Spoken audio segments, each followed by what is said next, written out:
Drama serial शिकवा की कहानी बहुत ही दिलचस्प मोड़ पर आ गई है। सानिया जो पहले ही जरून की बेवफाई, दूसरी शादी और अपना बच्चा खोने के गम में परेशान हाल होती है, अब अचानक अपने बाप के हार्ट अटैक से मरने के बाद तो बिल्कुल ही टूट फूट का शिकार हो जाएगी। और ऐसे में जरून सानिया की दिलजोई की भरपूर कोशिश करते हुए साय की तरह सानिया के साथ होगा। उसको तसल्ली देते हुए कहेगा, सानिया तुम कभी ये मत समझना कि तुम अकेली हो। वो सानिया का हाथ थाम कर कहेगा, मैं तुम्हारे साथ हूँ हमेशा। तो सानिया बहुत दुख से कहेगी, जरूर इसी बात का तो दुख है, पहले आपने मेरा हाथ छोड़ा, दूसरा निकाह किया और अब डैड भी मेरा साथ छोड़कर मुझे अकेला कर गए। मैं तो हर तरफ से ही अकेली हो गई हूँ। वो जरून से अपना हाथ छुड़ाकर रोते हुए वहाँ से चली जाएगी और जरून अपने घर जाकर अपने वालिदैन से कहेगा कि मैं सानिया के बगैर नहीं रह सकता, आप लोग प्लीज चले मेरे साथ और सानिया को मनाकर घर ले आएं। और जब जरून के वालिदैन अगले दिन सानिया को मनाने इसके घर जाएंगे तो सानिया ये कहकर कि अब इस घर से मेरा कोई ताल्लुक नहीं है, जरून और उसके वालिदैन के साथ जाने से साफ इनकार कर देगी और वहाँ से उठकर चली जाएगी। सानिया के इस तरह साफ इनकार करने पे जरून की माँ आमना बेगम को बहुत गुस्सा आएगा और वो घर वापस जाकर सानिया के खिलाफ जरून के कान भरते हुए कहेंगी, मुझसे सानिया का ये एटीट्यूड बिल्कुल भी बर्दाश्त नहीं होता। एक तो वो अब कभी माँ नहीं बन सकती और ऊपर से इतना नखरा और एटीट्यूड दिखा रही है। वो जरून को सख्ती से ताकीद करते हुए कहेंगी, तुमको अब सानिया की मिन्नत समाजत करने और इसके पीछे जाने की कोई जरूरत नहीं है, उसने आना होगा तो खुद ही आ जाएगी।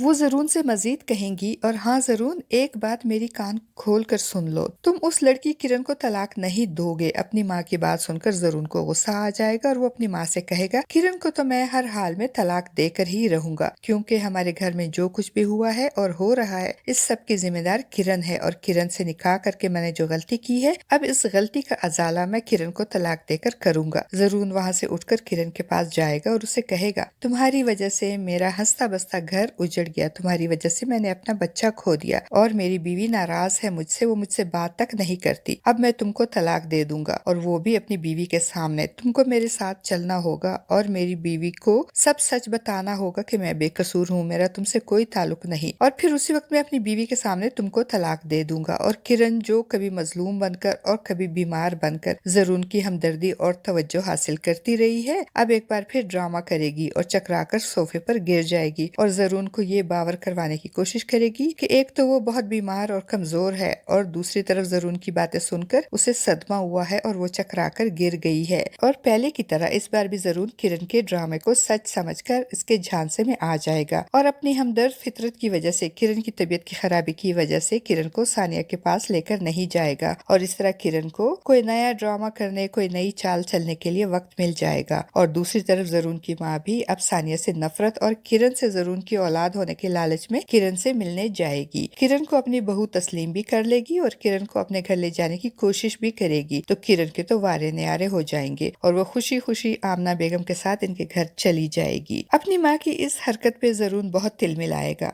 मगर फिर वो भी अपनी माँ की ख्वाहिश के आगे बेबस होकर किरण को तलाक देने का इरादा तर्क कर देगा। और दूसरी तरफ सहीफा बेगम, जिसने सानिया की नफरत में किरण के साथ मिलकर ना सिर्फ सानिया का घर बल्कि इसकी कोख भी उजाड़ दी है, सानिया के बाप के मरने के बाद अब वो सानिया को मजीद अपने घर में बर्दाश्त नहीं करेगी। वो सानिया को अपने बाप के मरने का जिम्मेदार ठहराकर इसका जीना हराम कर देगी। वो सानिया को इतना गिल्टी फील करवाएगी कि सानिया भी अपने आप को अपने बाप की मौत का जिम्मेदार समझने लगेगी और इसकी ज़हनी हालत बहुत खराब हो जाएगी।